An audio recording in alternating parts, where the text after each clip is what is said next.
여러분, 혹시 마음이 아팠던 적이 있나요? 친구에게 상처받는 말을 들었거나 기대했던 일이 실패로 끝나서 속상했던 적이 있나요? 몸에 상처가 나면 반창고를 묻히고 시간이 지나면 나아지지만 마음의 상처는 시간이 지나도 잘 낫지 않을 때가 많아요. 어떤 사람은 시간이 지나면 괜찮아질 거야 라고 말하지만 가끔은 시간이 지나도 그 아픔이 여전히 남아있을 때가 있어요. 그렇다면 우리의 마음이 아플 때 우리는 어떻게 해야 할까요? 오늘 우리가 함께 읽을 시편 147편 1절부터 5절은 하나님께서 우리의 상한 마음을 어떻게 치유하시는지 알려주시는 말씀이에요. 이 말씀을 통해 하나님이 어떻게 우리의 아픔을 만지시고 회복시키는지 함께 살펴보았으면 좋겠어요. 첫 번째로 마음이 아파도 하나님을 찬양할 수 있다고 이야기하고 있어요. 오늘 본문 1절은 이렇게 시작해요. 할렐루야! 우리 하나님을 찬양하는 일이 선하고 찬송하는 일이 아름답고 마땅하도다. 찬양은 보통 기쁠 때 하는 것 같잖아요. 그런데 시편 기자는 하나님을 찬양하는 것이 아름답고 마땅하다고 말하고 있어요. 왜 그럴까요? 그 이유는 하나님께서 우리의 마음을 치유하시는 분이시기 때문이에요. 이스라엘 백성들은 바벨론이라는 나라에 끌려가서 오랜 시간 포로 생활을 했어요. 고향을 떠나 낯선 곳에서 힘든 시간을 보내면서 마음이 완전히 무너져 버렸어요. 그런데 하나님은 그들을 다시 고향으로 돌아오게 하셨고 무너진 예루살렘을 다시 세우기 시작하셨어요. 하지만 그들의 문제는 단순히 성벽이 무너진 것이 아니라 그들의 마음도 무너져 있었다는 것이에요. 그런데 하나님께서는 그들에게 희망을 주셨어요. 하나님께서 다시 그들과 함께 하시고 그들의 마음을 회복시키신다는 것을 보여주셨어요. 그래서 시편 기자는 하나님을 찬양하라고 말하는 거예요. 우리도 마음이 아플 때 하나님을 찬양해야 해요. 찬양은 우리의 시선을 문제에서 하나님께로 돌리게 만들어줘요. 두 번째로 하나님께서는 상한 마음을 싸매시는 분이시라는 거예요. 2절과 3절을 보면 하나님께서 어떤 분이신지 더 자세히 설명하고 있어요. 여호와께서 예루살렘을 세우시며 이스라엘의 흩어진 자들을 모으시며 상심한 자들을 고치시며 그들의 상처를 싸매시는도다. 하나님은 예루살렘을 다시 세우시는 분이세요. 바벨론 포로에서 돌아온 이스라엘 백성들은 성벽이 무너진 예루살렘을 보며 절망했어요. 그들의 마음도 산산조각 나 있었어요. 하지만 하나님께서는 그들을 버리지 않으시고 다시 모으시고 회복시키셨어요. 느헤미야는 예루살렘 성벽이 무너졌다는 소식을 듣고 너무나 슬퍼했어요. 성벽이 무너졌다는 것은 단순한 문제가 아니었어요. 그것은 이스라엘 백성들의 마음이 완전히 무너졌다는 것을 의미했어요. 하지만 하나님께서는 느헤미야를 통해 성벽을 다시 세우게 하셨고 성벽이 재건될 때 백성들의 마음도 함께 회복되었어요. 여러분, 우리도 이 마음이 아플 때가 있어요.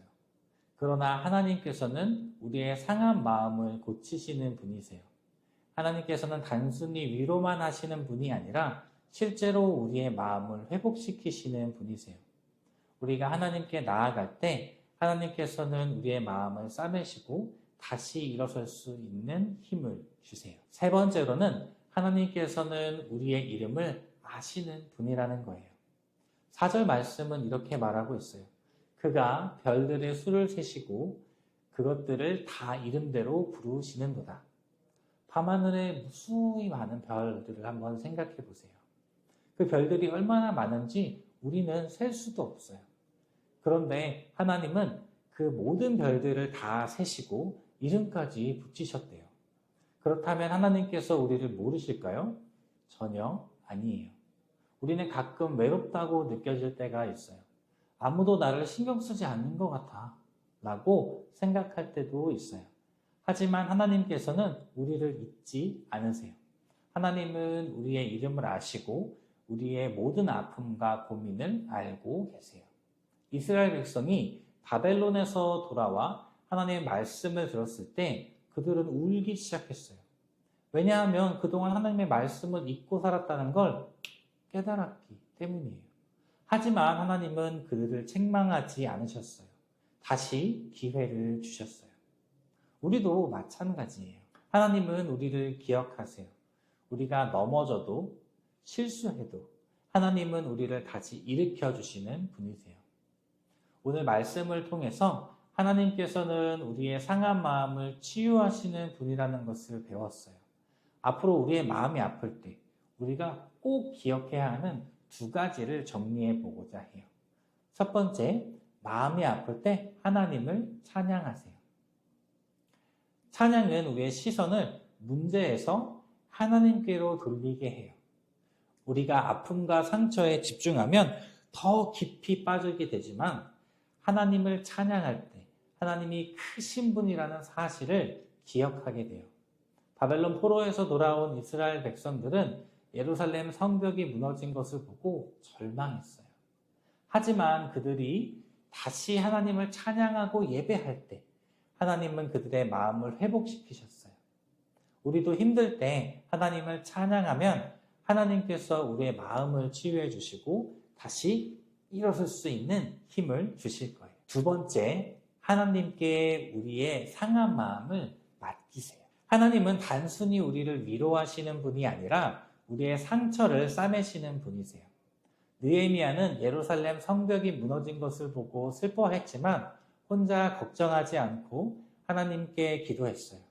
그리고 하나님은 느헤미야의 기도를 들으시고 성벽뿐만 아니라 이스라엘 백성들의 마음까지 회복시키셨어요. 우리도 힘들 때 사람들에게만 기대는 것이 아니라 하나님께 기도해야 해요. 하나님께 우리의 아픈 마음을 솔직하게 맡길 때 하나님은 반드시 우리를 치유하시고 회복시키실 거예요. 우리 마음이 아플 때 우리는 두 가지를 기억해야 해요. 하나님을 찬양드리는 것, 그리고 하나님께 우리의 상한 마음을 맡기는 것. 이 두 가지를 실천할 때 하나님께서 우리의 마음을 새롭게 하실 거예요. 여러분도 오늘 이 말씀을 기억하고 하나님께 나아가 보세요. 하나님은 여러분의 마음을 싸매시고 다시 기쁨을 주실 거예요. 우리의 마음이 아플 때 우리는 어떻게 하면 좋을까요?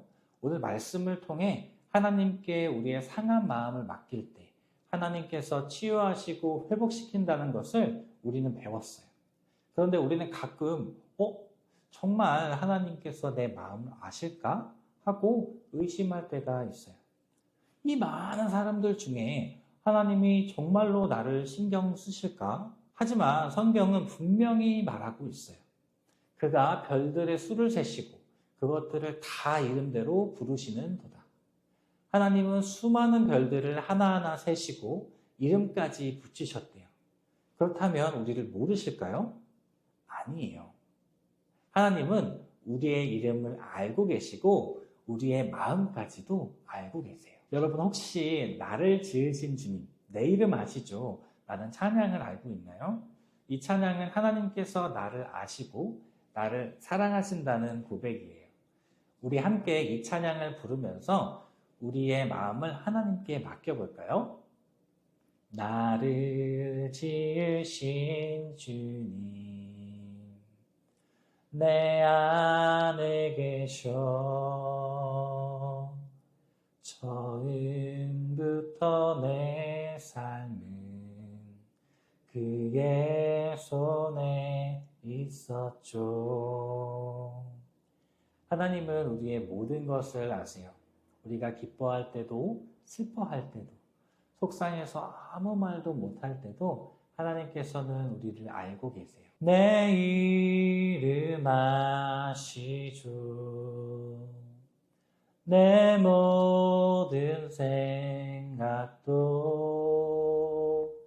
내 흐르는 눈물 그가 닦아주셨죠.